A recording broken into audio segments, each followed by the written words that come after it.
یہ ہے north Korea کا dictator president Kim Jong Un. کہا جاتا ہے کہ اس نے نارتھ کوریا میں اپنی الگ ہی دنیا بسا رکھی ہے، ایک ایسی دنیا جسے جیتا بھی یہی ہے اور چلاتا بھی یہی ہے۔ کم جونگ ان ایک ایسا ڈکٹیٹر ہے جسے دنیا کا کوئی بھی ملک ہلکا نہیں لیتا، پھر چاہے وہ امریکہ ہی کیوں نہ ہو۔ یہاں کی آرمی بھی یہی ہے اور گورنمنٹ بھی یہی۔ یہ نہ صرف طاقتور انسان ہے بلکہ بہت خطرناک بھی۔ ادھر لا بنانے والا بھی یہی ہے اور توڑنے والا بھی یہی۔ اس کے بنائے ہوئے لاز کو اگر کسی اور نے توڑنے کی جرت کی تو اس کو صفائے ہستی سے مٹانا اس کی زندگی کا مقصد بن جاتا ہے، پھر چاہے وہ اس کا سگا انکل ہو یا اس کا اپنا بھائی ہی کیوں نہ ہو۔ ناظرین، north Korean president Kim Jong Un کا بڑا بھائی کم جونگ نیم ہمیشہ سے ہی نارتھ کورین رجیم کے خلاف آواز اٹھایا کرتا تھا۔ 2003 میں اس کو سزا کے طور پہ ملک سے نکال دیا گیا اور وہ چائنا میں شفٹ ہو کر خاموشی سے اپنا گزر بسر کرنے لگا۔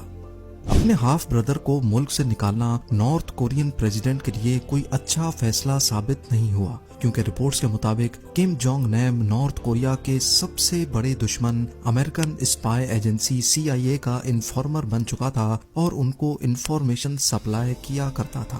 کم جونگ ان کو خطرہ تھا کہ CIA اس کو مروا کر اس کے بھائی کو اوپر لائے گی اور نارتھ کوریا کی گدی پر بٹھا کر اپنی مرضی کے فیصلے کروائے گی، لہٰذا اب یہ مسئلہ کم جونگ ان کے لیے حلق کی ہڈی بن چکا تھا، ایک ایسی ہڈی جس کو توڑ کر نکالا جائے گا۔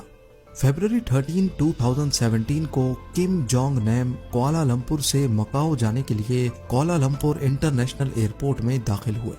ان کو اس بات کا بالکل بھی علم نہیں تھا کہ ہتھیاروں کا ایک گروپ پہلے سے ان کا ایئرپورٹ پر انتظار کر رہا ہے۔ اس کام کو انجام دینے کے لیے بہت اعلیٰ درجے کی پلاننگ کی گئی، جیسا کہ موویز میں دیکھی جاتی ہیں۔ ایک کورین آدمی نے خود کو TV پروڈیوسر ظاہر کر کے 2 خواتین کو یہ کہہ کر ہائر کیا کہ وہ ایک کامیڈی شو اسٹارٹ کرنے والا ہے۔ ایک خاتون کا تعلق ملیشیا سے جبکہ دوسری خاتون ویتنامیز تھی۔ ان کو بتایا گیا کہ وہ ایک پرینک شو کرنے جا رہے ہیں جس میں انجان لوگوں کے چہروں پر آئل لگانا ہے اور پھر ایک سیکرٹ کیمرہ سے ان کا ریئیکشن ریکارڈ کیا جائے گا۔